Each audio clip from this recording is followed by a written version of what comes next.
તમારા બધાનું સ્વાગત છે મારી યુટ્યુબ ચેનલ કેપી હોમ ફૂડ્સમાં। આજે આપણે લીલા મગ રસાવાળા સરસ ટેસ્ટી એવા બનાવીશું। તો ચાલો હું તમને મારી રેસીપી બતાવું। તો હવે શરૂ કરીશું। તો અહીંયા મેં એક વાટકી મગ લીધા છે। હવે એને આપણે ધોઈ લઈએ। અહીંયા મગ સરસ ધોઈ લીધા છે। હવે આપણે એક ગ્લાસ પાણી ઉમેરી લઈશું।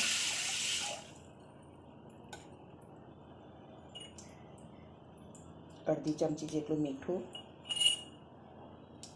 હવે એને ઢાંકણું બંધ કરી અને બાફવા મૂકી દઈશું। તો આપણે મગ બાફવા મૂકી દીધેલા છે। તો આપણે કુકરમાં જોઈ લઈએ મગ બફાઈ ગયા છે કે નહીં।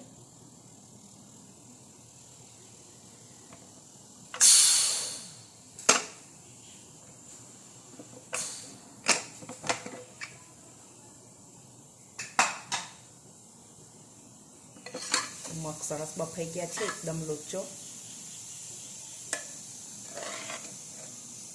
હવે આપણે એને વઘારી લઈશું।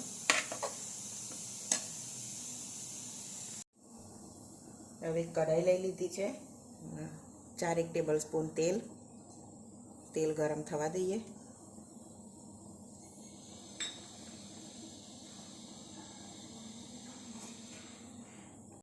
તેલ ગરમ થઈ ગયું છે સરસ। થોડી રાઈ નાખીશ, અડધી ચમચી જેટલી, અડધી ચમચી જીરું,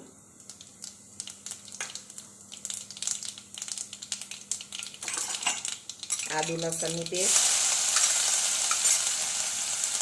લીલા મરચાં તમારે સ્વાદ પ્રમાણે લેવાનું, તીખાશ જોઈએ એ પ્રમાણે।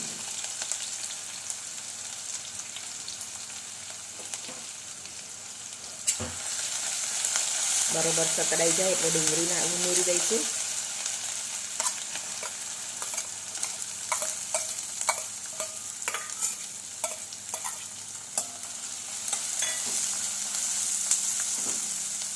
સૂકા મરચાં ઉમેરી દઈશું, આગળ ભૂલી ગઈ નાખવાનું।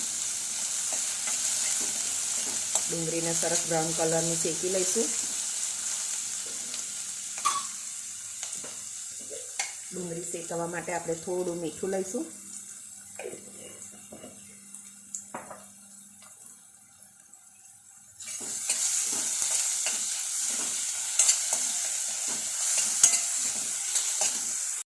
તો ડુંગળી સરસ શેકાઈ જવા આવી છે।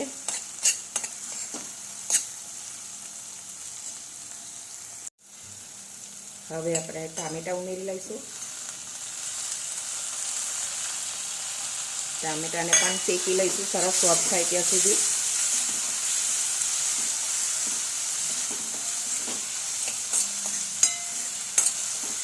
તો સરસ આપણા ડુંગળી ટામેટાં મસ્ત થઈ ગયા છે, શેકાઈ ગયા છે। હવે આપણે મસાલા કરી લઈએ।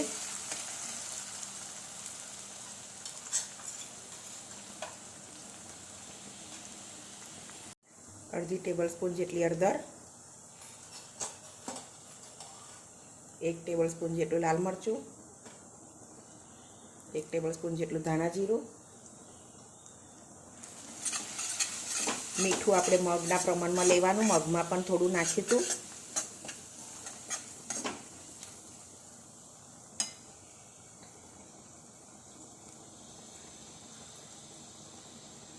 થોડું પાણી ઉમેરી લઈશું। પાણી સરસ ઉકળવા દેવાનું, પછી મગ ઉમેરવાના અંદર।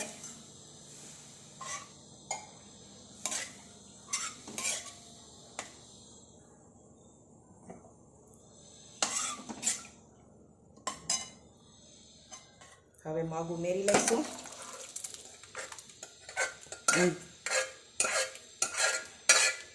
મગ અહીંયા રસાવાળા બનાવું છું, ભાત જોડે, રોટલી જોડે, રોટલા જોડે, બધા જોડે ખાઈ શકાય। પણ હું અહીંયા મગ ભાત સાથે ખાવાના છે મારે। ગળપણ તમે ખાતા હોય તો નાખવાનું।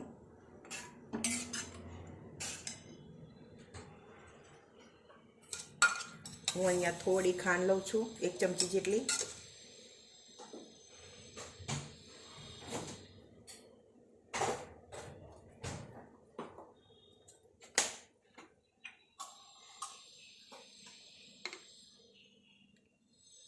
એક ચમચી જેટલો લીંબુનો રસ, હવે થોડી વાર એને ઉકળવા દઈશું.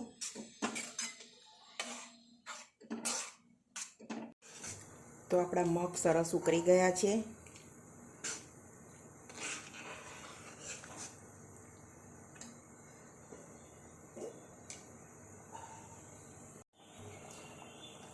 થોડા ધાણા ઉમેરી લઈશું. હવે આપણે એક બાઉલમાં લઈ લઈએ. આપણા ટેસ્ટી એવા રસાવાળા મગ બનીને તૈયાર છે. તો તમને આ મારી રેસીપી કેવી લાગી મને કોમેન્ટમાં જણાવજો. રેસીપી ગમી હોય તો વિડીયોને લાઈક કરજો, મારી ચેનલને સબસ્ક્રાઈબ કરજો. તો હવે મળીશું એક બીજી રેસીપીમાં. ત્યાં સુધી બધાને જય સ્વામિનારાયણ.